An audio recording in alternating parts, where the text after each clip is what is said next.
শাসক বিধায়কের পরীক্ষা গ্রহণ কেন্দ্রে অবাঞ্ছিত প্রবেশ নিয়ে সোচ্চার হল কংগ্রেসের ছাত্র সংগঠন এনএসইউআই। তাদের অভিযোগ, উচ্চ মাধ্যমিক পরীক্ষা চলছে, পরীক্ষার মুহূর্তে পরীক্ষার্থীদের মানসিক অবস্থা কেন্দ্রীভূত থাকে মানসিক চাপে। সেই মুহূর্তে পরীক্ষা গ্রহণ কেন্দ্রে ঢুকে পরীক্ষার্থীর সঙ্গে মত বিনিময় করা মোটেও সচেতন মানুষের কাজ নয়। এতে পরীক্ষার্থীদের মনসংযোগ ব্যাঘাত তৈরি হয়। একজন সচেতন জনপ্রতিনিধি হয়ে বক্সনগরের শাসক বিধায়ক তফাজ্জল হোসেনের এই ধরনের কর্মকাণ্ড অনুচিত বলে মনে করছেন এনএসইউআই।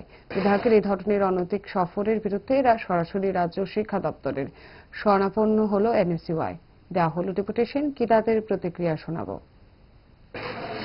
যে কোন অধিকারের বলে বিধায়ক পরীক্ষা কেন্দ্র দিয়েছেন, তাকে কে পারমিশন দিয়েছেন? বিধায়ক তফাজ্জল হোসেন সে কি শিক্ষাবিদ, সে কি মনোবিদ, নাকি বৈজ্ঞানিক যে উনি ছাত্রছাত্রীদেরকে ডিস্টার্ব করতে গেলেন বা গান বিতরণ করতে গেলেন?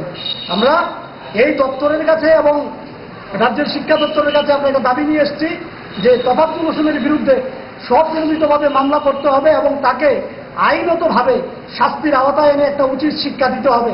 যদি কোনো বিষয়ে গান না থাকে, গান আহরণ করা প্রয়োজন, কিন্তু ছাত্রছাত্রীদেরকে এইভাবে বিরক্ত করা পরীক্ষার হল কেন্দ্রে গিয়ে এইরকম স্বৈরাচারিতা যেন উনি ভবিষ্যতে আর না করেন, তার জন্য উচিত শিক্ষা যাতে একটা মামলা গ্রহণ করে শিক্ষা দপ্তর এবং শিক্ষা পর্ষদ গ্রহণ করে। তার জন্যই আমরা আজকে ত্রিপুরা প্রদেশ এনএসইউআই এর পক্ষ থেকে 6 জনের প্রতিনিধির একটা টিম আমরা ডাইরেক্টর স্যারের সঙ্গে দেখা করতে এসেছি। ডাইরেক্টর স্যার নেই, তাই আমরা জয়েন্ট ডাইরেক্টরের সঙ্গে এখন দেখা করব।